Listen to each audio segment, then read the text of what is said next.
All right, everybody, welcome back to the Driveway Engineer. I'm here with Peanut, who wants you to buy bones. But you don't want to buy bones, you want to buy stuff to make your car faster. So, it's time to update this list. All of the power recommendations went up. Some of the costs went up, some of the costs went down.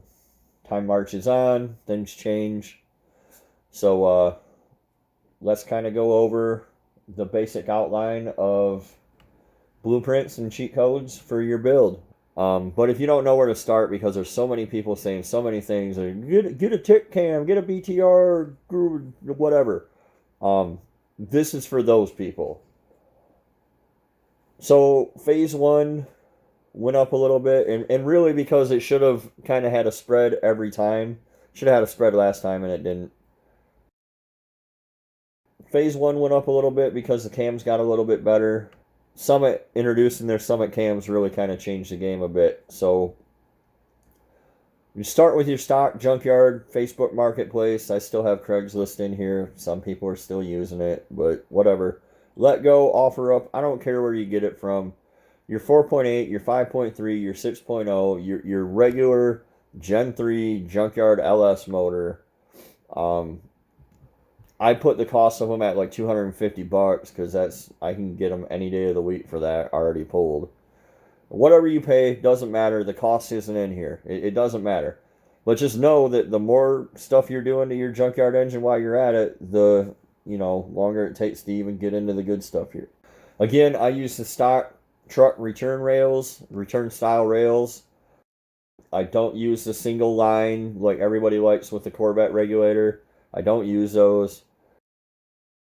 The stock return style rails that are 99-02 have a boost reference regulator on them. You don't have to mess with an external regulator. They're easily good to 700, 800 horsepower. People have pushed them much further. We all know Matt Happel hit 1,000 with them. The diameter of them is bigger than aftermarket. I have a video on here somewhere where I cut one apart, and you can see that you could fit an aftermarket rail inside of it.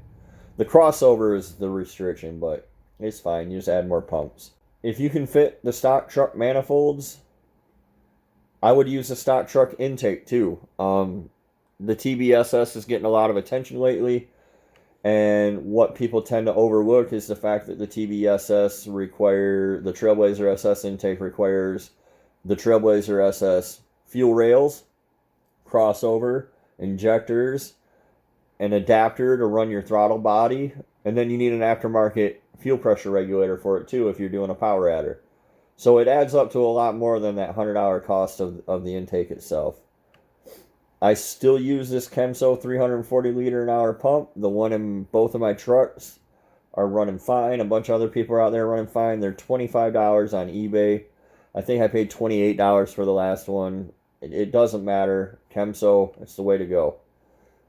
For this level, you can use your stock truck injectors.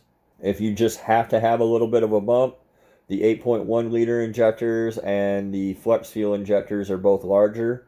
But don't get them unless you're getting them from the junkyard when you pull your engine. There's no sense in paying money for them. For the camshaft, we switched this up. The Elgin 1840, the Elgin cams, the sloppy stage 1, stage 2 cams, they're out of stock all the time. When they're back in stock, they're a lot more than they were a year ago. And I just don't think they're worth it.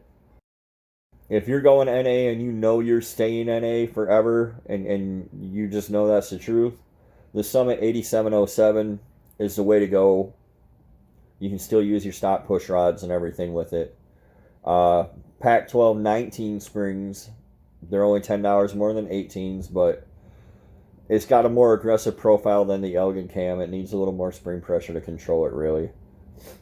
If you can fit the stock truck exhaust manifolds, use them. If you can't, the CPP cast style manifolds, let me pull them up here.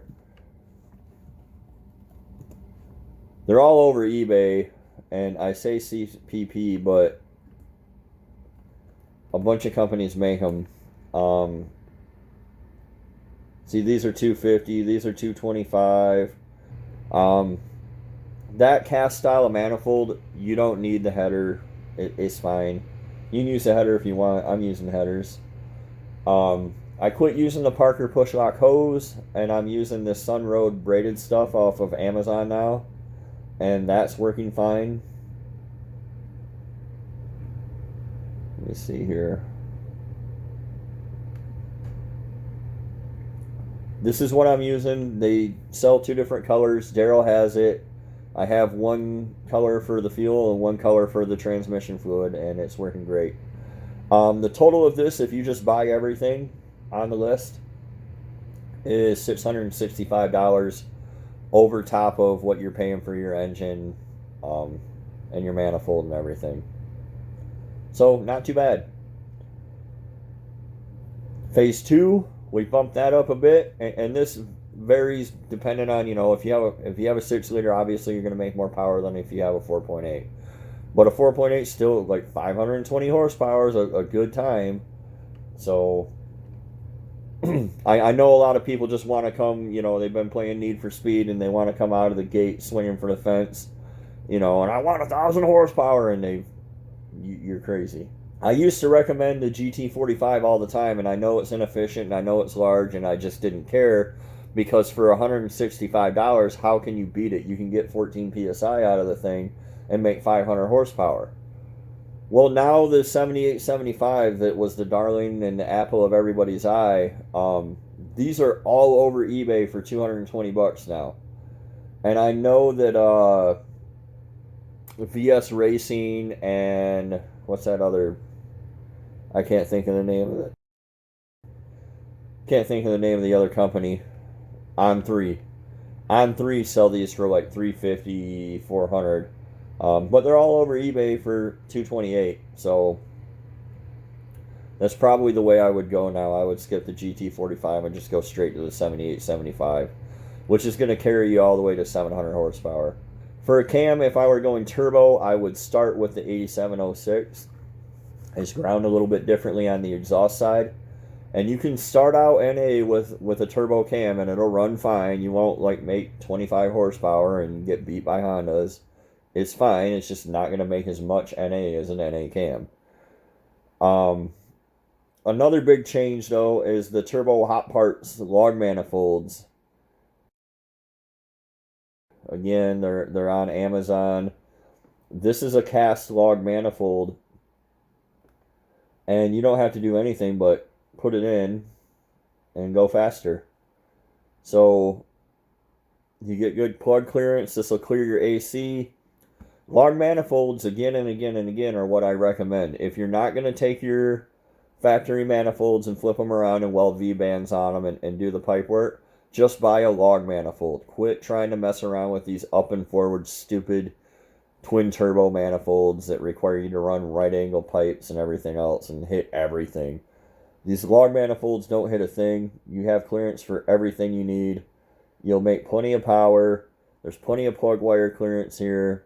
Like, it even clears the guy's AC. It's sitting right over top of it. They're great. They're just great. It's the way to go. And now that you can get one for $275 already welded together and done, I would do it. They do sell a whole kit. They sell various stages, right? They sell a whole kit. They sell a whole kit with a turbo and everything for like $1,100. They sell these kits with both sides. You don't need that. They sell the kit with the crossover on it. You don't need any of that. Just buy the one log manifold, build your own bridge from one side to the other, and you're done. And these are $275. It's a hell of a deal. I actually have one ordered. I've taken a look at them. They tend to have a little bit of casting flash and stuff in them, like little casting turds inside of them. They're not smooth. But I can live with that. I just drop a chain through it and rattle it around, and whatever breaks off is gone, and whatever doesn't is there to stay. So that's the way I would go nowadays on the turbo side. Again, any 44 millimeter wastegate is fine. They all float around a little bit. They're about $50. For injectors, this time last year, I was saying, if I have to I have the ability to flow my injectors myself with the flow bench that I made on the channel.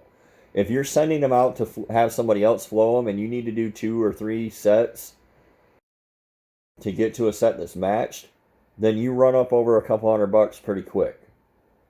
But nowadays, I would just go with HunterTune at huntertune.com, and $175 gets you a set of rebuilt flow matched injectors. And you don't have to do anything. You can tear them down if you have a source set in the junkyard where you can get them for less than $50 a set and you can flow them yourself. That's absolutely the way to go. But if not, or if you don't want to mess with it, get a hold of Hunter, get a set of his flow matched injectors. The standard truck will flow 70, 75 pounds, maybe 80, somewhere between 70 and 80, and it'll be enough to support this power level. You need a front mount intercooler, and you're going to need piping, and you're going to pay the same price for those. Those haven't changed, $100 and $100. So you can do this for as little as $810 or as much as $1,200. And then where things really change is to move on to phase 3. Instead of upgrading the turbo, you already have the upgraded turbo because it was only $50 more. The only thing you really need to change, what's going to hold you back from going over that 600 level, is going to be your injector size. So going with the Snake Eater injectors for $400, now that's the way to go when you want to get up over 650. And if you want to go beyond that, you're going to have to get into bigger turbos and, maybe more turbos, whatever. But that's more than enough to get you started, and that's more than enough to give you an idea of things to look for. Obviously, you can look at these parts and go out and do your own research and find comparable parts.